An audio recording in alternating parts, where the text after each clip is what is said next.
नमस्कार दोस्तों, आज एक बार फिर आपका स्वागत है मेरी YouTube चैनल बैंकिंग लोचा में। मैं RS चौहान। दोस्तों, आज हम चर्चा करेंगे लॉकर के बारे में। देखो मित्रों, बहुत लोग लॉकर लेते हैं बैंकों में, मगर सभी को सारी जानकारियां नहीं होती हैं कि इससे हमें क्या नफ़ा और क्या नुकसान होता है। सोना चांदी तो लगभग सभी के पास होता है, और घर में आजकल चोरी का कुछ ज़्यादा ही डर रहता है। पहन के चलो तो चोरी का डर, और घर में रखो तो भी चोरी का डर। तो बैंक में लॉकर लेना ही पड़ता है। जब हम बैंक में लॉकर लेते हैं तो हमें उसके बारे में कुछ जानकारियां जरूर जाननी चाहिए।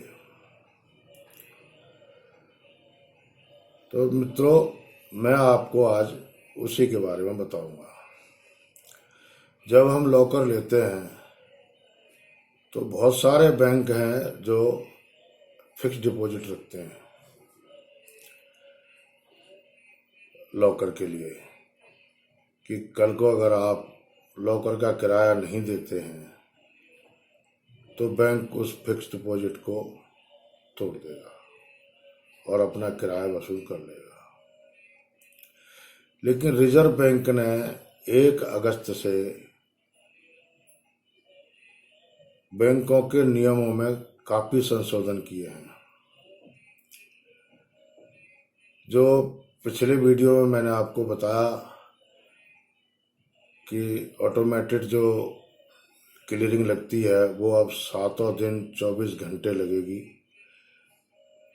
वो आपने शायद सुन लिया होगा, नहीं सुना हो तो वो पिछले वीडियो में आप देख लेना।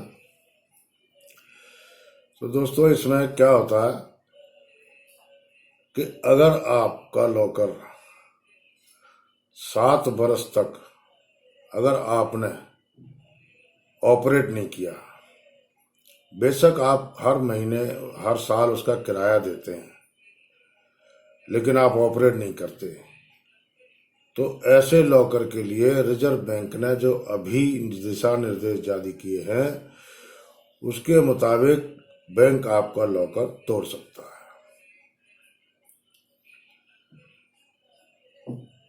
दूसरी बात है कि अगर आपने किराया भी नहीं दिया और ऑपरेट भी नहीं किया तो बैंक उसमें भी 7 बरस का टाइम रिजर्व बैंक ने भी दिया है कि अगर 7 बरस में भी अगर आप उस लॉकर का किराया भी नहीं देते हैं और लॉकर को ऑपरेट भी नहीं करते हैं तो बैंक लॉकर आपका तोड़ देगा।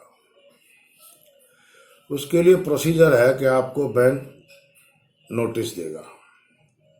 जो एड्रेस आपने बैंक में दिया है, जो टेलीफोन नंबर आपने बैंक में दिया है, और जो भी मेल आईडी आपने बैंक में दी है, उन तीनों पे बैंक आपको नोटिस देगा।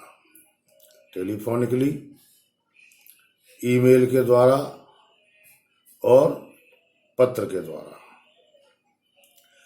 अगर आपका लेटर वापस आ जाता है या मेल आप नहीं पढ़ते हैं या आपने मेल आईडी अपना चेंज कर दिया है या आप फोन नहीं उठाते हैं और फोन नंबर भी आपने बदल दिया है, तो बैंक आपका लॉकर तोड़ देगा। पहला नोटिस देगा बैंक, दूसरा नोटिस देगा बैंक, तीसरा नोटिस देगा बैंक। अगर तीनों ही नोटिस आपके वापस आ जाते हैं तो बैंक मजबूरी में आपका लॉकर तोड़ेगा, और उस तोड़ने का जो प्रक्रिया है वो रिजर्व बैंक ने बिल्कुल स्पष्ट किया है कि किसी 2 बाहर के गवाह, पूरे बैंक का स्टाफ उस लॉकर को तोड़ने के टाइम पर मौजूद रहेगा।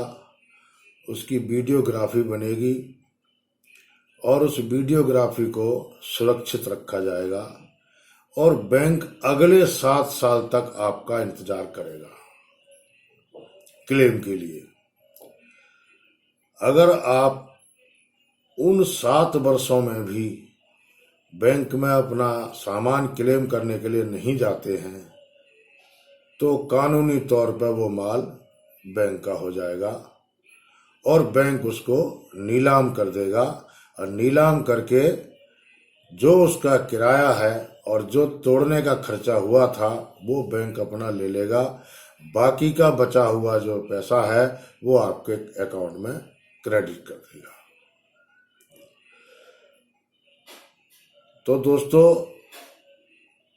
ये है लॉकर तोड़ने की प्रक्रिया। तो आप जब भी लॉकर लेते हैं किसी भी बैंक में, आप लॉकर को ऑपरेट जरूर करिए।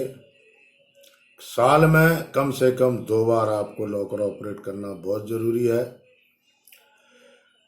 अगर आप उसको ऑपरेट नहीं करते हैं, बेशक आप किराया हर साल देते हैं मगर ऑपरेट नहीं करते हैं, तब भी रिजर्व बैंक के नए दिशा निर्देशों के अनुसार आपका लॉकर तोड़ दिया जाएगा और आपका सामान सुरक्षित रख दिया जाएगा। तो मित्रों, ये थी बैंक लॉकर की क्या क्या रूल रेगुलेशन है, क्या क्या नियम है, ये आपको बता दिया। बहुत से बैंक एफडीआर ले लेते हैं और अगर आप ऑपरेट नहीं करते हैं तो बैंक 7 वर्ष तक आपका इंतजार करते हैं। अगर 7 वर्ष में भी आप लॉकर के पैसे नहीं देते हैं, किराया नहीं देते हैं, ऑपरेट नहीं करते हैं, तो आपकी एफडीआर को तोड़ के बैंक उसको किराए को वसूल कर लेता है और उसके बाद आपको नोटिस देगा। अगर नोटिस के बाद भी आप नहीं आते हैं तो बैंक उसको तोड़ने की प्रक्रिया चालू करेगा। उसमें 2 गवाह बाहर, मैंने आपको बताया 2 गवाह होंगे बाहर के, यानी जो भी बैंक के कस्टमर होंगे। पूरा बैंक का स्टाफ होगा, उनके सामने उसको वीडियोग्राफी की जाएगी क्या क्या सामान आपका निकला है और वो सुरक्षित आपका रख दिया जाएगा। तो दोस्तों, ये है लॉकर के बारे में। अगली बार मैं आपको सेफ डिपॉजिट के बारे में बताऊंगा, सेफ कस्टडी के बारे में, क्योंकि लॉकर और सेफ डिपॉजिट एक ही चीज़ है। सेफ कस्टडी अलग चीज़ है, उसके बारे में मैं नेक्स्ट टाइम आपको बताऊंगा। उम्मीद है आपको ये वीडियो पसंद आएगी और आपके काम आएगी। धन्यवाद दोस्तों, जय हिंद।